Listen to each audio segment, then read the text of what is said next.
Welcome to the Dr. Erin Show. May you live your truth.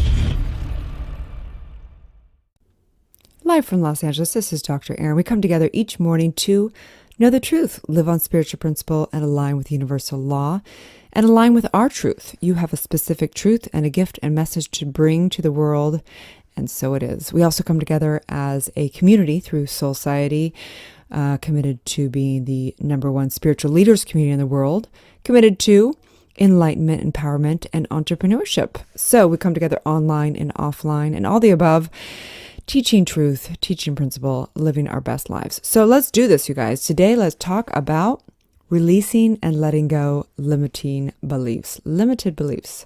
So Oprah said, step out of the history that is holding you back. Step into the new story you are willing to create. History, his story. That's right. You have a story, and now you get to embody your new story. Create it, live it, love it, and so it is. So on that note, the Wright brothers brings us to beliefs. Who had great beliefs? Who has had these masterful beliefs of all of us? And brings me to, I can speak this morning, I swear, the Wright brothers. The Wright brothers believed they could build an airplane, and because of their belief, the very first flight took place on December 17, 1903. Steve Jobs believed he could create the most technologically advanced phone in history, and through his vision, the iPhone was born.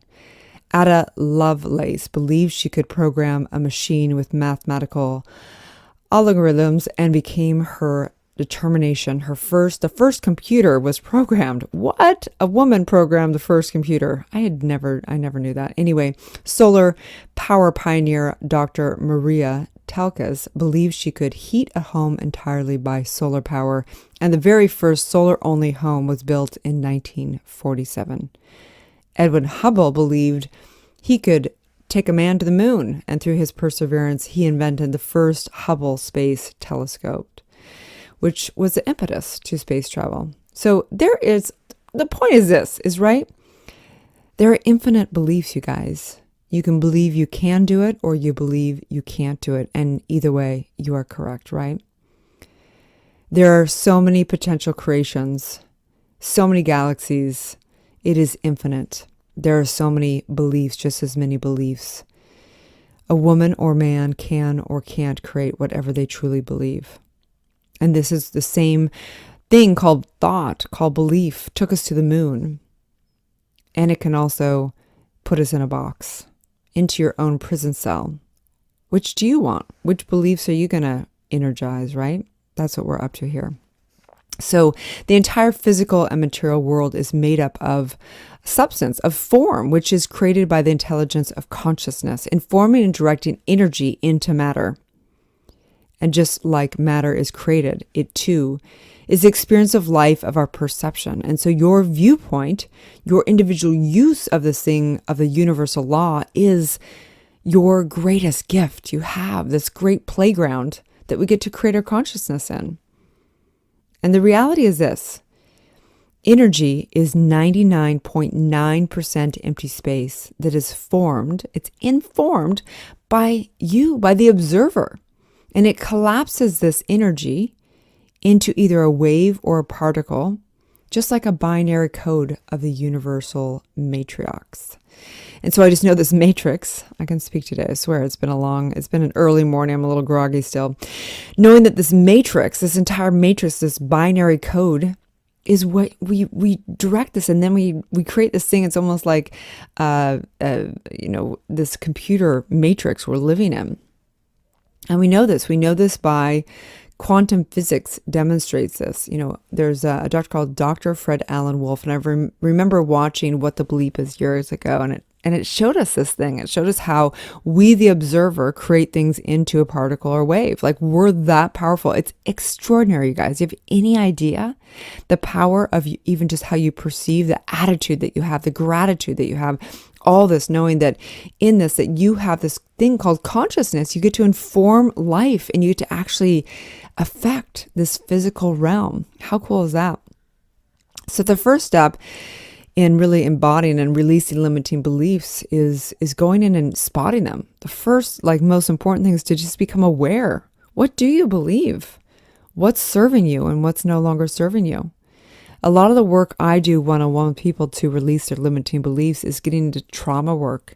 Oftentimes in trauma, we decide something. We decide the way we are, the way life is, the way people are. We decide in commands, and these commands play out like puppet strings in our life. And so I know today that whatever limiting beliefs have been trickled down through the programming in your DNA, or trickled down through the collective consciousness, the race consciousness, the cosmic consciousness, that you have the ability to redirect this, to choose something new, to see yourself and life as something that's never been born in this universe before. And so what I know is that all limiting beliefs are limited identity. The greatest work, spiritual work, inner work, is to shift the identity to the I am, to that all-knowingness experience of being the creative factor that's created this entire universe. So it is time to stop your ways of thinking, anything that's holding you back from the all-powerful divine being that you already are, releasing your limiting beliefs and setting a new creation into effect.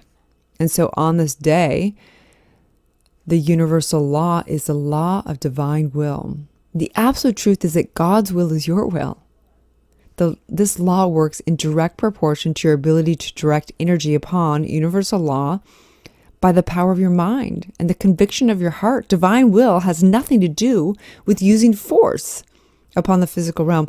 Control is influenced by the beliefs within your soul. Yes, you can take inspired action. Yes, you can do those things, but know that it is only going to be effective the extent to which you truly believe it, to the extent to which you identify with whatever you're trying to accomplish.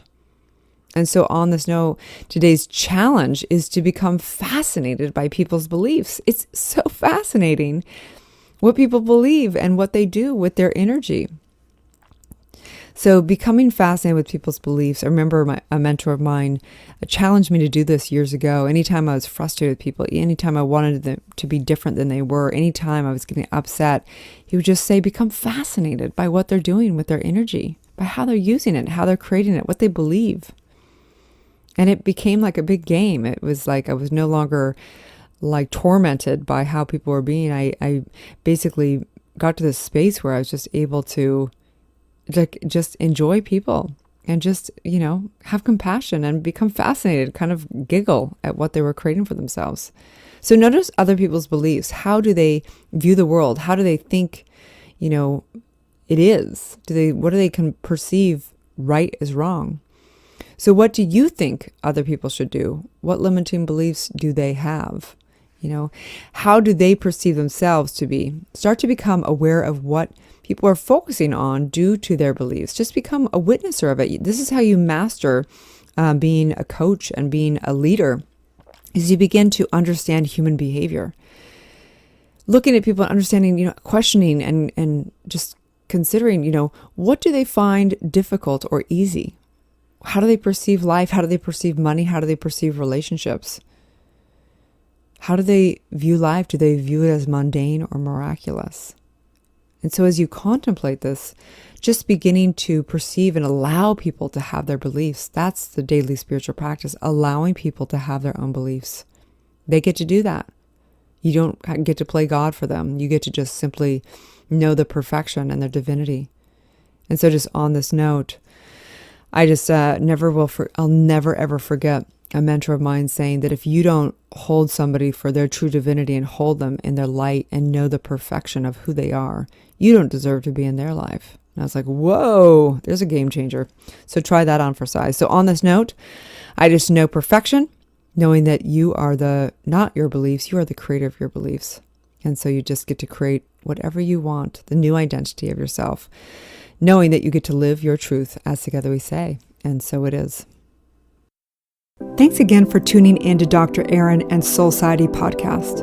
I'd like to invite you to write a review on iTunes. Also, I have a free gift for you, a money meditation and worksheet, which you can find at soulciety.com.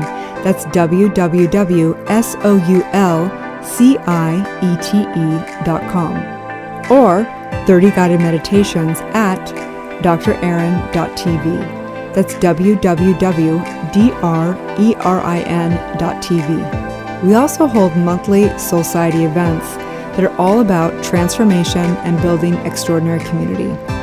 You can also watch me live daily on goodmorninglalaland.com or Instagram at drerin.tv.